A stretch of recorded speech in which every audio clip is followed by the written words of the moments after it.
Check, check. One, two, check. We're good to go.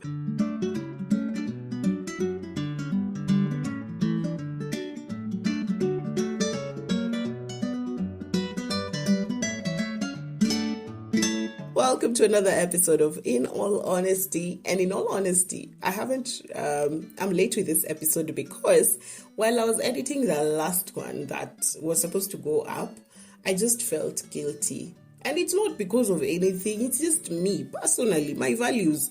I felt like I can't release an episode talking about sex appeal when we are here just talking about justice for. And at the time when I was editing that particular episode,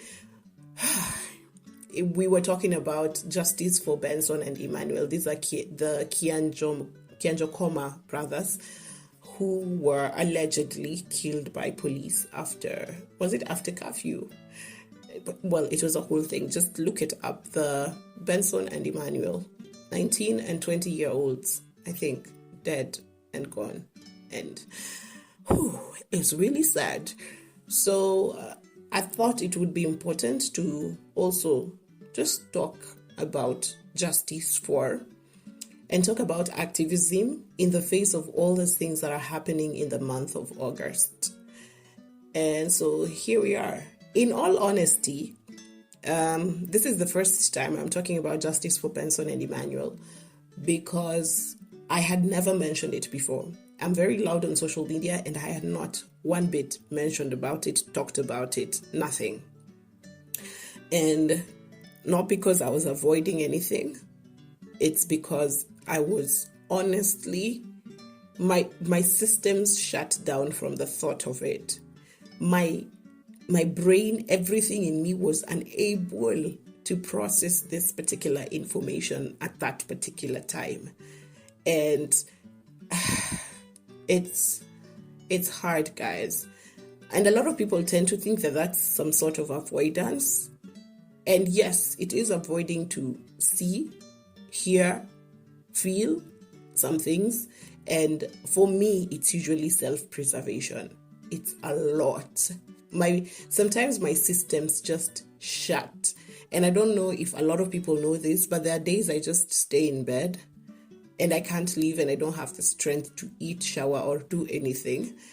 And usually it's not because of something happening in my life. It's just from the things I've seen happening around the world. And your body takes time to process, your brain takes time to process. Okay? Yeah. So just get to understand that to begin with. And then now, you remember the times when I used to talk about extrajudicial killings, guys? It was like the police were used as a medium for fights between state authorities, politicians. It was those people up the ladder. So we were thinking, you lived by the sword, you can die by the sword. We didn't think much of it. But when it comes to a point where any of us, any day could be your last day on this planet, then you tend to think, okay, what is the matter? Because these people who've died recently, they were minding their own business. They were not in anyone's way. They didn't have a lot of money that you could probably take them up and ask for ransom. Literally, these people had nothing. It's a regular person like you and I. So you can imagine, any day you wake up could be the last day on this world. And it will not that you would have died from natural causes like illnesses. You will not have drowned in water. You will literally have been killed in cold blood. And more especially by a person who was meant to protect you. So that in itself is just chilling, okay? And let me talk about a few aspects of speaking out, of activism that a lot of people I have different perspectives towards, and I think it would be important to talk about them in this episode. And so one of the things that I am very vocal about is speaking out. I believe in always saying your mind, okay? So speak out when you can. And speaking out is a form of activism. I stand every single activist who's out on the streets, who always arranges for peaceful demonstrations, who goes out. Yani, I stand. I am so grateful for you guys. Now, the rest of you need to understand your social media platform is a medium. The people you have around you, your daughter, your wife, your I don't know, your parents, all those people are mediums you can use for activism. Trust me, whatever you teach your daughter will change her circle or whoever she interacts with in school. Okay? Whatever you teach your son, it's going to change how they interact with the people they interact with when they grow up or when they marry, or, So you need to understand that activism comes in really small acts that you wouldn't know are actually activism. Okay? So learn to speak out. Learn to stand for your values and learn to impact them on people you can around you. And some people think activism is this great thing that changes the world. No. It's that one small thing you do at your place of work, at home. That's one small thing you do at social places when you're with your friends. That one small thing. If everyone is doing the right thing, that's when they say, if everyone just swept in front of their own door, the whole world would be clean. So that's the aspect behind that saying. You just need to do your small part, and that in itself will affect the whole world, okay?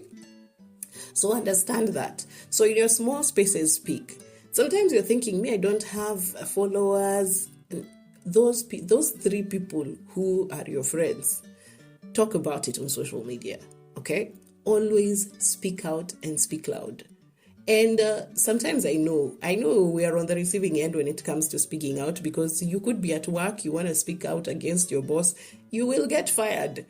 For those courageous enough, just go ahead and speak out, because that's the only way they will learn. And a lot of us have to be, we need to have unity, because I realized in a lot of places where I went fighting for people, I was the only one fighting. So I looked like the crazy one and no one else was backing me up.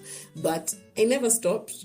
Me, to date, I still have to speak when I just feel like that is affecting someone else negatively. And so on that very same note, when we are talking about activism, you need to understand that there's different forms of activism, and a lot of people, different people gravitate towards different sorts of activism. So it is really not nice. It's not sensitive when someone is just doing whatever they're doing, and then people come at them and they're like, why are you not speaking about this? I thought you are an activist. I thought you fight for people. Please understand that there's different activists for different things. Because if you wake up one day and you're like, I'm going to save the world, my friend, you will die of depression. So that's why as human nature, people tend to specialize in something. So there's just people trying to make sure kids go to school, kids access education, okay? There's someone trying to make sure women can access sanitary towels, okay? There's someone else just trying to make sure the LGBTQI community can exist, okay?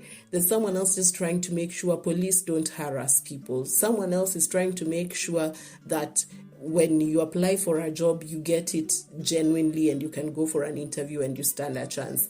Different people are fighting for different things, okay? So when you see someone hasn't spoken about something, and they're usually probably very vocal about a certain form of activism or speaking for certain justices, they're not necessarily avoiding what you are interested in.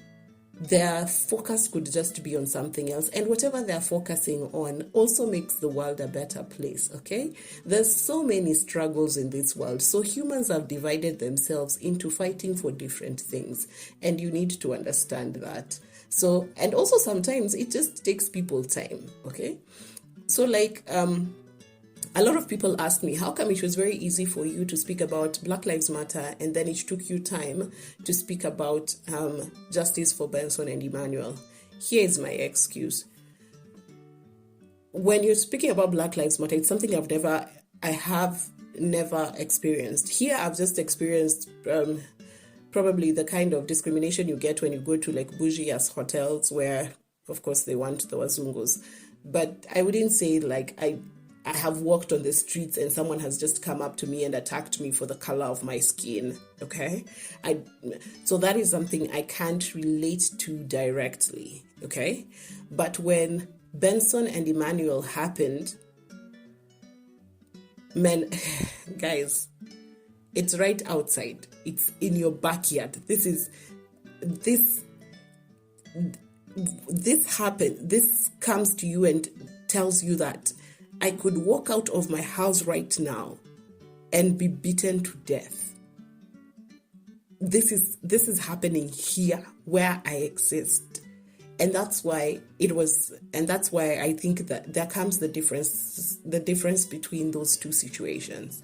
When you can talk about it, it's a bit far. Like there's a Luo saying where they say, I think food at the funeral or something. The funeral is nice when it's not at your house, at your home.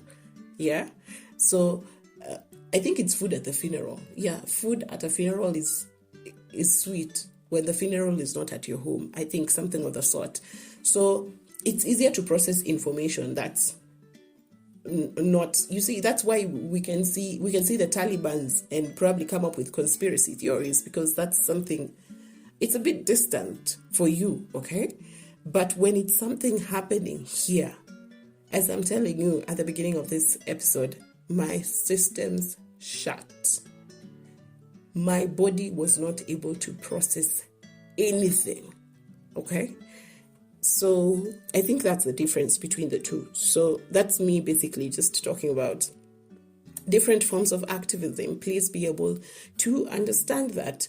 And the second thing I was to talk about was avoidance, which still boils down to the point that I was talking about, where people think, oh, why did you go quiet on this particular topic?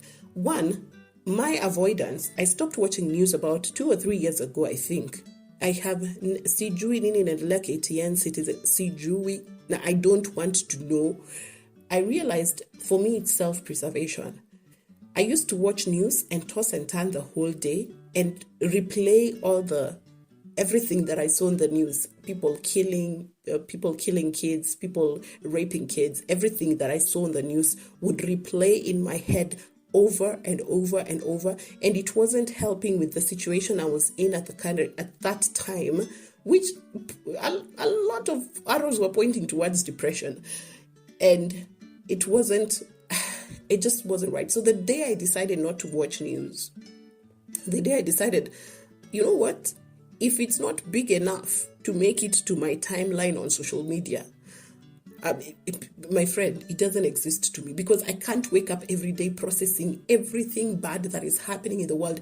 And let me tell you, news does not report anything nice.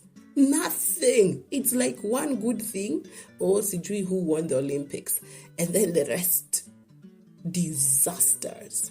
So I just thought to myself, if I need to continue living, if I need to organize my thoughts and even find out what I can fight for, I honestly just need to process things pole and process things that I can make an impact on.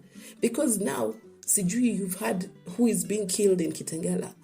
What can I do about it? I can speak about it, but I can't go and fight the cattle rustlers, you see? And things like those used to stress me out proper. I was just like, I can't go and beat those people up, and that upsets me. I want to be able to be active in giving those people pain that they gave someone else. And that couldn't happen. And that couldn't happen for a lot of things. It's only you on a minimum wage salary, and you get, guys, you get what I'm trying to say? Self-preservation. That's for one. The second thing is, this is a perspective I got from someone who's not Kenyan, and I thought it was super interesting. And I think it will be the first time you're also getting to hear this, and you'll also think it's interesting. So this person comes from, of course, first world country. And he said when we were talking about Black Lives Matter, he said that he doesn't think about injustices or corruption in this country as much as he thinks about it in his country. No, in this country, like in Kenya, he doesn't think about it much. It's the least of his worries, or at the very back of his mind. But when he goes to his country, he's very aware of his rights, corruption, nini. He can speak about it very fast.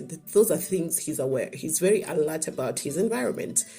And when we asked him why that is the case, he said, in Kenya, it's far-fetched. Okay?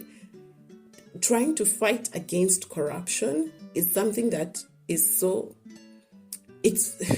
you can almost picture it as impossible. Therefore, it's just easier to process it as part of life. You get? Even for us Kenyans, we know that, right? You know that right now someone could walk up to you in plain clothes and put handcuffs on you and tell you we are going to the police, and there's nothing you know. Because for us, for a very long time, we've operated knowing the police can arrest you. They don't need to identify themselves. They don't need to tell you what you've done. They don't need to tell you where they're taking you. They don't give you access to like contacting a lawyer or something. Tumezoea tu tunaishi kienyeji, okay? And you can imagine that corruption is ingrained so deeply in our everyday life that we don't think about it. Even when you're going to process a certain, what is it called? Like when you're going to process a certain document, you put your budget together, they'll want an ID, they'll want a photocopy of this, a photocopy of that, I'll pay 4,000 for registration, and then I'll need I'll have 10K on the side just to oil hands while I'm going through the whole process. That's how deeply ingrained corruption is in our system, that the minute, like, your brain hasn't processed fighting against it, your brain has processed it as part of the system. Does that make sense? Yeah. And so that is why some of the people it's not avoidance per se, they just don't think about it because it's too far a fetched dream. Okay, that makes sense. Yeah, I thought that was the thing. And while we're talking on that police thing, we're so used to dealing with the police the way they deal with us. It's just normal. Today I could wake up, the DCI is outside my house as if I'm a criminal of the state. And it's literally just someone out there who was like, you go get me Olive because I didn't like how she talked to me today at work. So also the justice for Benson and Emmanuel, you can imagine these were just young boys who had left home today. And then the next thing, they were arrested, and then allegedly the police bet them up to their death. And we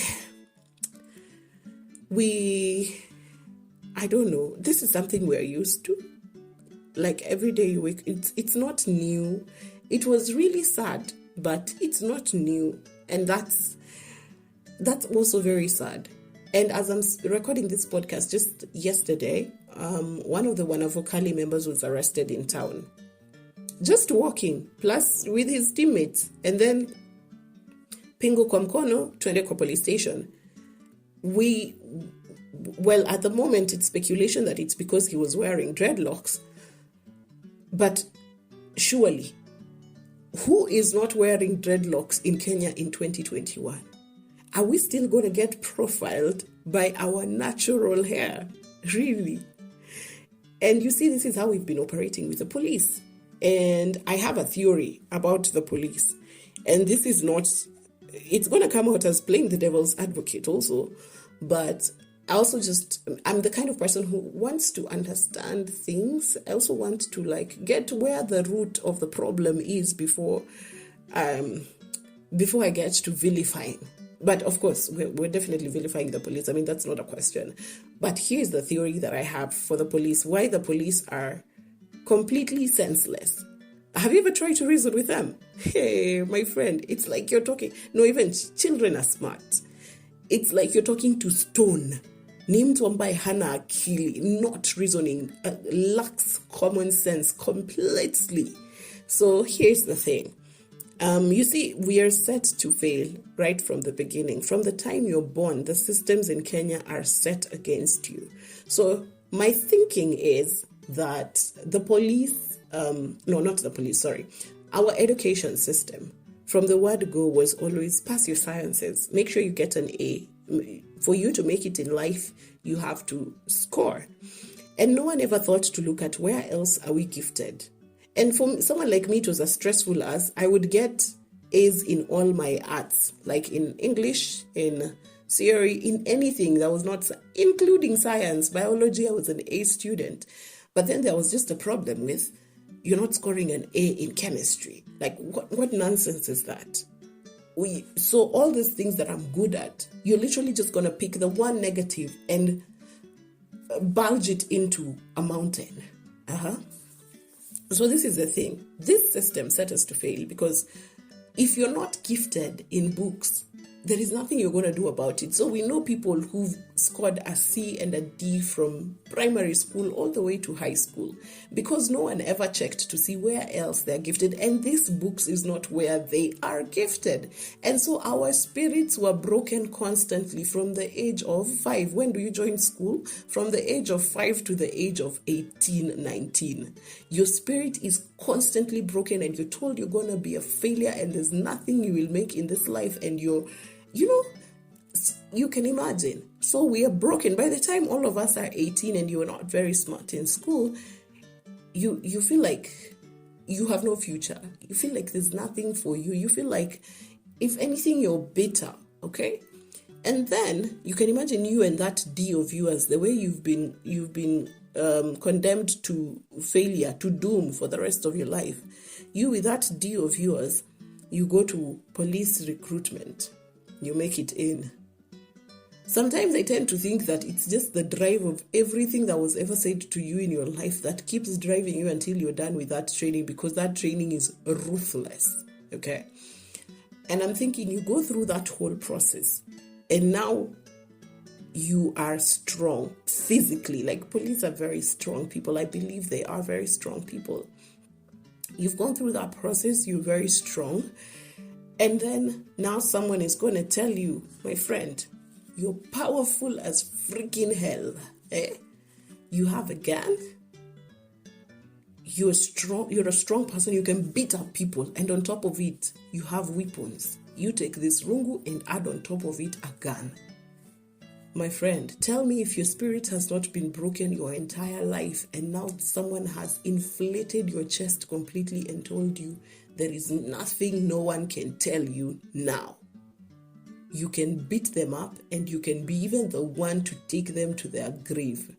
And here's the best part of it. The icing on the cake is that nothing will happen to you. Can you imagine?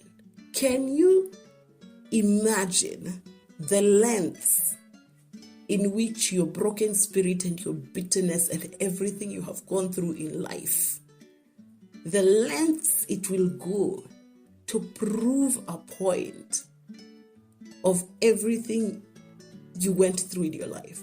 So I feel like when the police are attacking, when the police come at us, they're not coming at us from a point of reason. They're just coming at us from a point of, you know what, now I'm powerful. I don't care what it is you want to say, now I'm powerful. You will bow to me. And that's where my theory states that the system is broken from the word go. From the time you are born,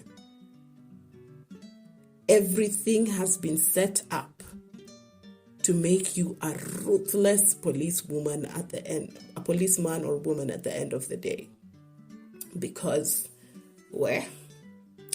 And then, so I can imagine all these things are pointing to a lot of mental issues for the police.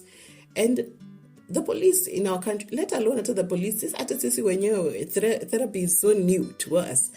The police are not accessing therapy. These people have PTSD. These people are suffering from a lot of things. And none of them is accessing therapy. Everyone is dealing with things the way they're dealing with things. And on top of it, these police also have bosses who are as corrupt as hell. These bosses are also puppeted by people in government who are powerful as fucking hell. And the chain just goes on, and you realize by the time this person is cocking their gun, or by the time this person is lifting their rungu to hit your head, they don't exist. It's a shell. It's just a shell with no human inside. I don't know if that makes sense to you, because I'm trying to understand from what human point the police do what they do. It makes no sense at all. And I know I'm talking about the police as if it's all the police who are bad people. So it's not all the police, and that's the other aspect I wanted to talk about. Don't you ever dare tell people not all. When people are discussing anything, don't you ever dare say not all, especially when people are discussing a case of injustice. It is unfair and it is completely insensitive. So when we were talking about the police and how they behave, some people came and said, not all police are bad. Me, my father is an OCS.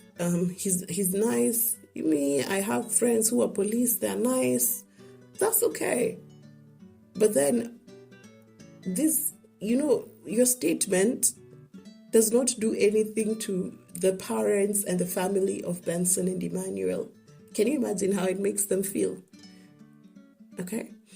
So when we're talking about police and not all police are bad, can you just not say it? And here's the thing. When you know a good person, when you know, when you're related to these people, it's your voice we want to hear. It's your voice we want to hear speaking against whatever it is that those people have done, the injustices. We know they're your friends, we know they're your family, but this is not the time to stand with them. This is the time to call them out, okay? And here's the thing, in every form of activism, allies are very important. We always need allies, okay? They're not necessarily in the space that you're in, but they understand and they empathize, and that is very important, okay? So you, who your father is an OCS, we understand you're privileged, but do you know how powerful your voice will be if you also speak against police brutality? That is why we need allies. A lot of people asked, when we were talking about Black Lives Matter, a lot of people asked, why are you calling on white people to speak for you? Because you don't need their voice, but their voice is very powerful, okay? They are listened to. The systems listen to white people. So if a white person says, you will not attack my black friend, it comes from a point of authority. With it, they will be listened to. So as much as we are fighting, and we're fighting from a point of just as the people who have experienced the oppression, it would be really nice if the voice of the privileged would also fight with us, okay? So as much as we are here talking police brutality, we've been, as we are fighting from the streets, we're fighting from zero, we're fighting from not knowing anyone, okay? But if you, who is related, who knows this police, if you also speak against it, then it puts a certain level of authority to it. That's why we need allies, okay, guys? So don't always hide in your privilege. Don't always, just sometimes, because I know sometimes when you have privilege, it's difficult to just look past it. Sometimes just take time and process and think, am I approaching this from a point of privilege? And if I am, then I need to reevaluate, okay? So if you see people going through something, even if you're not going through it yourself, please speak against it, especially if you're coming from a point of privilege. And that's why I saw people discrediting the idea of telling people that, can you imagine that is your daughter? Can you imagine that is your mother? As much as we're trying to discredit it, you need to understand that this is where we're speaking about the idea of allies, where you know your brother could do things to women outside there that he would never let be done to you. And if you speak to your brother against it, he's bound to listen. People do things. Have you ever seen people who do things outside here? Yani unashangaa, lakini ile siku tu mama yake atampigia simu amwambie, excuse me my son, don't do this. That's the day he'll stop. Yeah, so that's what I'm telling you. That's the voice of the privileged. That's the voice of an ally who's on the inside. Okay, and we need it. Okay, I'm not going to say we need it because then it'll feel like, oh. Anyway, it would be nice. It would be really nice if you come from a point of privilege and are speaking against the people who are offering you this privilege. It would just be nice. Okay, so those are some of the aspects that I just want to talk about when we are talking about justice for, and continue to speak out. It's difficult, and we'll never get. We will get there. We will get there. And here's the thing about fighting: always understand that it might not be you who'll eat the fruits of your labor, and once you make peace with that, it will be really nice for you. It will be easy for you to fight. And if you need a way to understand this better, is just to think back. If my grandmother resurrected today and found that I could walk to the bank alone as a woman and take a loan, that I could buy property without bringing documents that belong to my father and documents that belong to my husband, if my grandmother woke up right now and realized I can live in a house by myself and pay for it and go to work and get a salary that is the same as those of men in the building, that if I would go to work and do a job that's not a reception, can you imagine the things they fought for and they never saw and we get to enjoy? So at the end of the day, when you're fighting, when you're speaking out, when you're trying your best, just remember it's for the greater good of the future, and mostly not. You might not even eat those fruits, but the joy of it, the joy of just knowing it will make a change, it's worth it.